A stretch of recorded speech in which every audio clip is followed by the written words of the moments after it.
Hello everyone, welcome to the channel. Today we are going to look at a brutal king hunt executed by none other than Paul Morphy. He is considered as the greatest chess player of his era and often known as unofficial world chess champion. On the other hand, we have John Billiam, a chess master of 19th century, playing with the white pieces. So the game starts with e4, e5, f4. The king's gambit is on the board. Now we have d5 from Morphy. This is called the Falkbeer counter gambit. Now after ed5, we have e4 from Morphy instead of taking on f4. Now e4 controls the f3 square, which kind of makes it hard to develop the pieces for white. We have knight to c3 attacking the e pawn, knight f6 defending, d3. With this move, white is trying to exchange the e pawn for the d pawn, and white opts for a natural development like knight f3. We have bishop to b4 pinning the knight, bishop d2 unpinning. Now we have e3 on the board. It attacks the bishop, and after bishop takes e3, you could take the knight here, but Paul Morphy chooses to castle here. Since the white king is still in the middle, Morphy is trying to get the rook into the game as quickly as possible. Okay. After bishop back to d2, we have rook to e8 check, bishop e2 blocking. Now bishop takes c3. Finally, Morphy gives up the bishop for the knight. After b takes c3, we have bishop g4.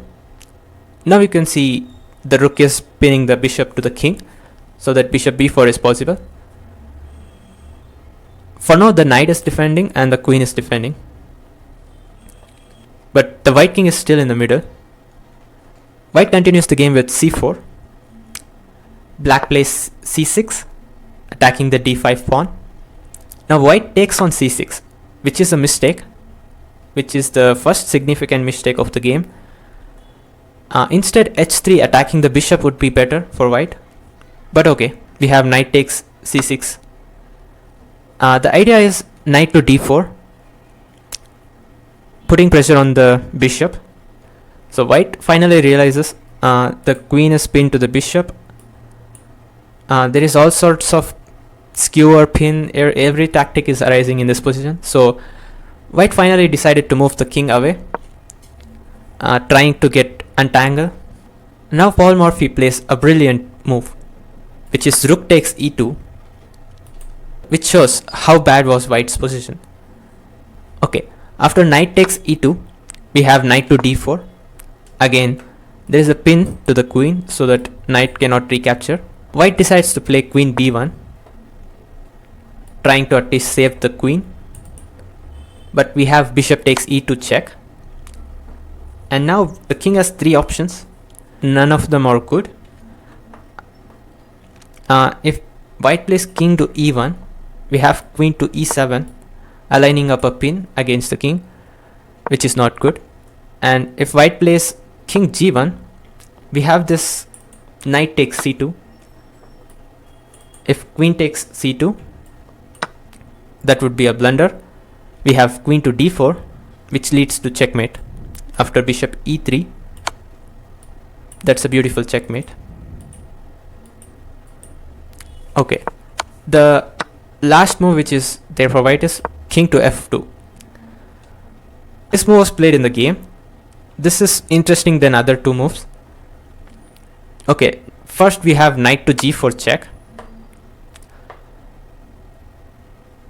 White decides to play king g1. Now we have another brilliant move, I should say, knight to f3 check. The king has no legal moves because this knight is covering this square and the bishop is covering the f1 square. So white is forced to take this knight. Okay, now we have queen to d4 check, again forcing the king to move. After king g2, we have queen f2 check, supported by the knight. After king h3, we have queen takes f3. The pawn was hanging. And after king h4, we have knight back to h6, threatening checkmate in 1.